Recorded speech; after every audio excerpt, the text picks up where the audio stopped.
آج جس عنوان پر احادیث آئیں گی وہ بہت اہم عنوان ہے، اس لیے کہ امت کا بہت بڑا طبقہ اس بیماری میں مبتلا ہے، اور خصوصاً بالخصوص نوجوان طبقہ وہ بہت زیادہ اس میں مبتلا ہے۔ وہ بیماری ہے وسوسوں کی بیماری۔ بڑے لوگ بھی اس میں مبتلا ہیں۔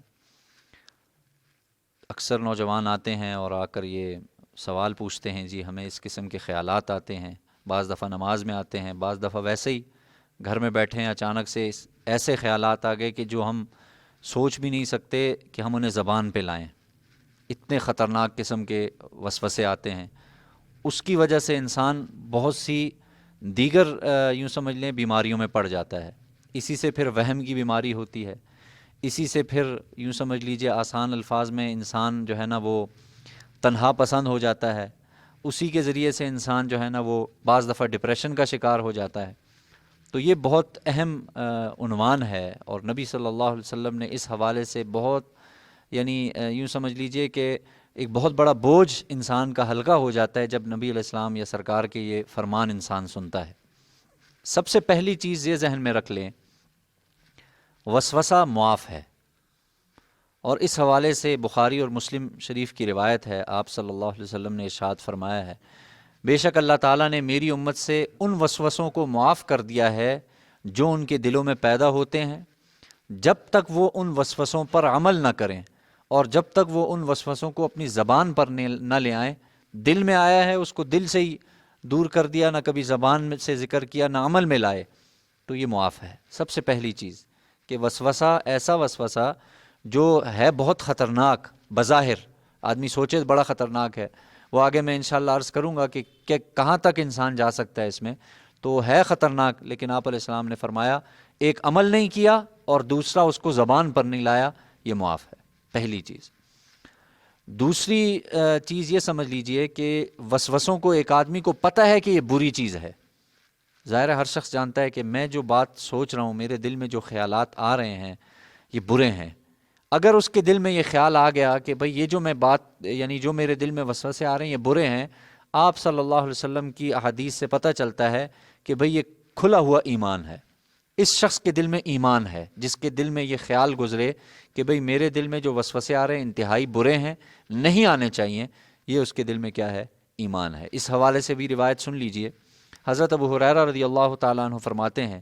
کہ ایک دن اللہ کے رسول صلی اللہ علیہ وسلم کے چند صحابہ نبی علیہ السلام کی خدمت میں حاضر ہوئے اور عرض کیا کہ ہم اپنے دلوں میں بعض ایسی باتیں ایسے وسوسے پاتے ہیں جس کا زبان پر لانا ہم برا سمجھتے ہیں، ہمیں برا لگتا ہے، ڈر لگتا ہے کہ ہم اسے زبان پر لائیں۔ آپ صلی اللہ علیہ وسلم نے پوچھا کیا تم واقعی ایسا پاتے ہو؟ جب کوئی ایسا وسوسہ آتا ہے تو خود تمہارا دل اسے ناپسند کرتا ہے، تمہارا دل خود گواہی دیتا ہے کہ یہ بات ٹھیک نہیں ہے اور زبان پر آنا یہ برا ہے۔ صحابہ نے عرض کیا جی ہاں اللہ کے رسول، ہمیں برا لگتا ہے، بلکہ ہمیں تو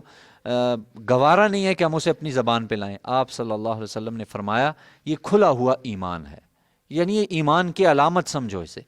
کہ ایک ایسی بات کا خیال تمہارے دل میں آیا جو برا ہے، اور پھر تم نے اس بات پر یہ بات بھی تمہارے دل میں آ گئی کہ اس بات کو میں زبان پر لانا بہت برا سمجھتا ہوں، آپ نے فرما دیا یہ کیا ہے؟ کھلا ہوا ایمان ہے۔ اچھا، اب آگے جب آدمی کو برا خیال آئے تو کیا کرے؟ آتے رہیں گے، یہ جب تک انسان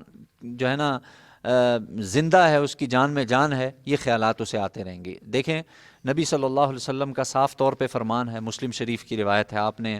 فرمایا کہ بھئی تم میں سے کوئی بھی ایسا شخص نہیں ہے جس کے ساتھ دو ساتھی نہ ہو۔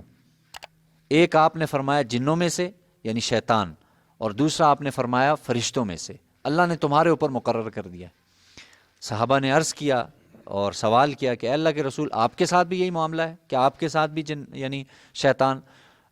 کا جو معاملہ ہے؟ تو آپ صلی اللہ علیہ وسلم نے فرمایا ہاں میرے لیے بھی یہی ہے، لیکن اللہ تعالیٰ نے جو میرے ساتھ جو شیطان ہے اس کے مقابلہ کرنے کی اللہ نے میری اس کے مقابلے میں مدد فرمائی ہے، اور نہ صرف مدد کی ہے بلکہ اللہ نے اس کو میرے تابع کر دیا ہے۔ مجھے جب بھی وہ کوئی بات کرے گا تو وہ 100% اچھی بات کہے گا، حق بات کہے گا، میرے ساتھ وہ مکر و فریب یہ نہیں کر سکتا، یہ اللہ کی طرف سے میری مدد ہے۔ باقی تم میں سے ہر ایک کے ساتھ ایک شیطان اور ایک فرشتہ مقرر ہے اللہ کی طرف سے۔ تو ظاہر ہے جب آپ نے فرما دیا، اور 100% یہ درست بات ہے کہ ہر شخص کے، بلکہ ایک روایت میں آپ نے فرمایا انسان کے جسم میں شیطان ایسے دوڑتا ہے جیسے اس کے جسم میں خون دوڑتا ہے، اتنا قریبی تعلق آپ علیہ السلام نے بتا دیا۔ یعنی ہر وقت شیطان کی یہ خواہش ہے کہ اس کے دل میں کسی طریقے سے حملہ کرو، اس کی نماز خراب کرو، اس کے ایمان کو خراب کرو، ہر وقت ظاہر ہے اس کی صبح و شام یہی کوشش ہے، اور یہ اس بات پر قیامت تک کے لیے مہلت ہے، اسے وہ لگا رہے گا۔ تو ہمیں اب کیا کرنا ہے؟ بچنے کے بہت سے طریقے نبی صلی اللہ علیہ وسلم نے ذکر فرمائے ہیں، بہت آسان طریقے ذکر فرمائے ہیں۔ جیسے روایت آ رہی ہے، حضرت ابو ہریرہ فرماتے ہیں کہ اللہ کے رسول نے ارشاد فرمایا، تم میں سے بعض آدمیوں کے پاس شیطان آتا ہے اور کہتا ہے کہ اس چیز کو کس نے پیدا کیا، اور پھر اس چیز کو کس نے پیدا کیا، یعنی ایک ترتیب وار۔ مثال کے طور پہ شیطان آیا، اس نے کہا کہ بھائی یہ مسجد ہے، یہ مسجد کس نے بنائی؟ تو پتہ چلا جی یہ باقاعدہ طور پہ اس میں ہاتھ ہے مزدوروں کا بھی، اس میں جو ہے نا ٹھیکیدار کا بھی، اس میں مستری کا بھی، یہ اس کے ذریعے سے۔ یہ میں مثال دے رہا ہوں، ایسی کئی مثالیں ہیں۔ اچھا جی وہ ان سے بنائی، تو اس کو کس نے بنایا؟ اب جواب آئے گا جی ان کو اللہ نے بنایا۔ پھر آخری سوال یہاں آئے گا، یعنی آسمان کو کس نے پیدا کیا، زمین کو کس نے پیدا کیا، جیسے تشریح میں لکھا ہے، وغیرہ وغیرہ۔ جب یہاں تک سوال پہنچے تو پھر اس کے بعد آخری سوال کیا ہے؟ اچھا بھئی اللہ کو کس نے پیدا کیا؟ جب سب کچھ اللہ نے پیدا کیا تو اللہ کو، پروردگار کو کس نے پیدا کیا؟ تو آپ صلی اللہ علیہ وسلم نے فرمایا جب نوبت یہاں تک پہنچ جائے تو وہ شخص اللہ کی پناہ طلب کرے اور اس سلسلے کو ختم کر دے، یہیں پر ختم کر دے۔ سب سے پہلی چیز تو یہ کرے، آگے مزید آئے گا کہ مزید اس پر کیا کرنا چاہیے، لیکن پہلی چیز یہ خیال آیا، نوبت یہاں تک پہنچ گئی کہ سوال پیدا ہو گیا دل میں کہ بھئی جب سب کچھ اللہ نے پیدا کیا ہے تو اللہ کو کس نے پیدا کیا ہے؟ آپ نے فرمایا جیسے ہی یہاں تک نوبت پہنچے اس سلسلے کو ختم کرے اور اللہ کی پناہ طلب کرے، اعوذ باللہ من الشیطان الرجیم، یعنی یہ مجھے جو آیا ہے یہ شیطان کی طرف سے، میں اللہ کی پناہ میں آتا ہوں۔ تو یہ تو یہاں تک۔ اچھا دوسری آپ صلی اللہ علیہ وسلم نے دیکھیں، یہ پیدائش سے لے کر موت تک یہ عمل چلتا ہے۔ جب بچہ پیدا ہوتا ہے نا اس وقت بھی آپ صلی اللہ علیہ وسلم نے فرمایا ہے کہ بھئی بنی آدم کے ہاں جو بھی بچہ پیدا ہوتا ہے شیطان اس کو چھوتا ہے، اور ایسے نہیں چھوتا، یعنی اس کی کوکھ میں شیطان جو ہے نا زور سے اس کو انگلی چبھوتا ہے، جس کی وجہ سے وہ چیخ مارتا ہے اور بچہ روتا ہے۔ آپ صلی اللہ علیہ وسلم کا یہ فرمان ہے۔ لیکن آپ نے ساتھ فرمایا کہ حضرت مریم اور ان کے بیٹے حضرت عیسیٰ کو شیطان نے نہیں چھوا۔ وہ وضاحت فرما دی آپ نے ایک اعتبار سے کہ ان دونوں کے علاوہ باقی ہر شخص کو جو ہے نا شیطان کیا کرتا ہے، باقاعدہ چھوتا ہے، جس کی وجہ سے بچہ سب سے پہلے جو روتا ہے وہ اس اعتبار سے۔ اور اب یعنی جب انسان کو یہ خیالات آ گئے، جب ظاہر ہے میں نے عرض کیا کہ انسان پر یہ اس قسم کے خیالات آئیں گے تو پھر ایک عمل تو یہ ہے کہ فوراً اس سلسلے کو روک دے۔ دوسرا علاج نبی صلی اللہ علیہ وسلم نے اس حوالے سے یہ بیان فرمایا ہے کہ روایت میں آتا ہے، حضرت ابو ہریرہ روایت کرتے ہیں کہ اللہ کے رسول نے ارشاد فرمایا لوگ برابر پوچھتے رہیں گے یہاں تک کہ کہا جائے گا ساری مخلوق کو اللہ نے پیدا کیا تو اللہ کو کس نے پیدا کیا؟ یعنی ایک سوال در سوال کا سلسلہ چلتا رہے گا، اور یہاں تک کہ لوگ اس سوال پہ آ جائیں گے کہ بھئی اگر سب کو اللہ نے پیدا کیا تو اللہ کو کس نے پیدا کیا؟ آپ نے فرمایا جب لوگ یہ پوچھیں تو تم کہو کہ اللہ ایک ہے،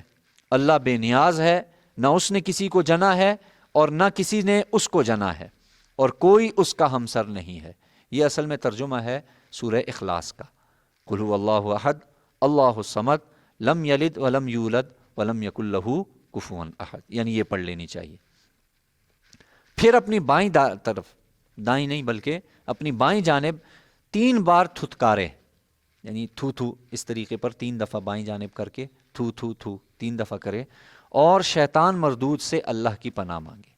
یہ بہت بہترین اور آسان ترین علاج ہے۔ جب بھی کوئی ایسا خیال آئے اللہ کے بارے میں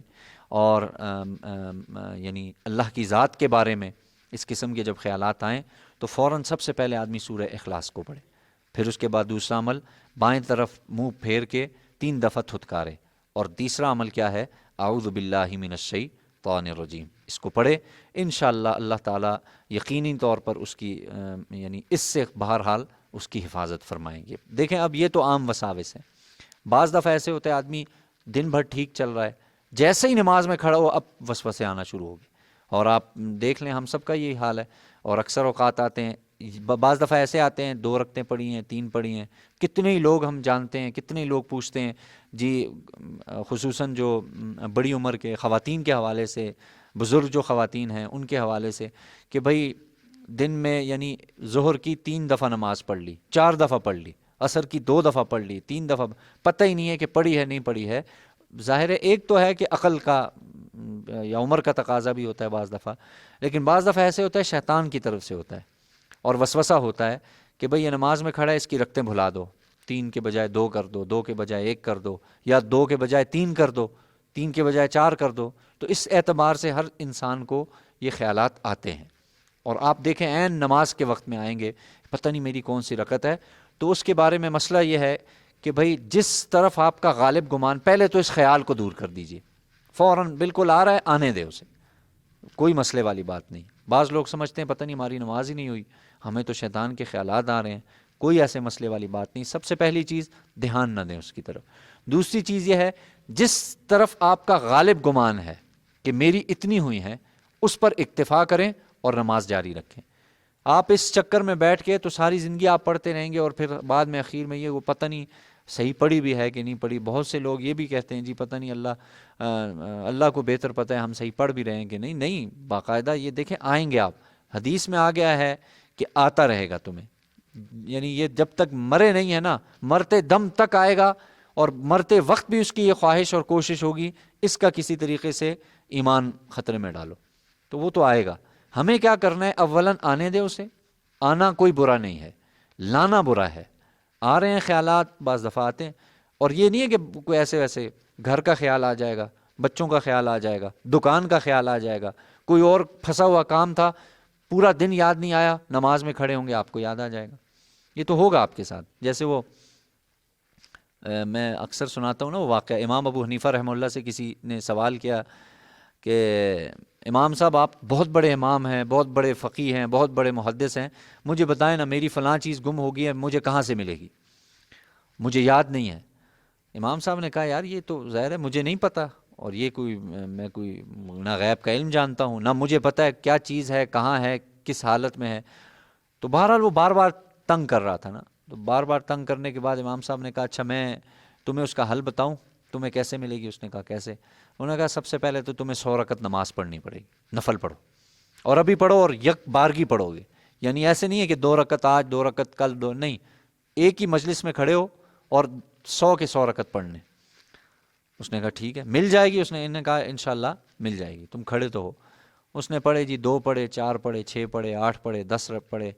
غالباً کمی بیشی معاف فرمائے 12 پہ پہنچا یا 14 پہ پہنچا، فوراً نماز کی حالت میں اسے خیال آ گیا کہ میری وہ چیز فلاں جگہ میں پڑی ہوئی ہے۔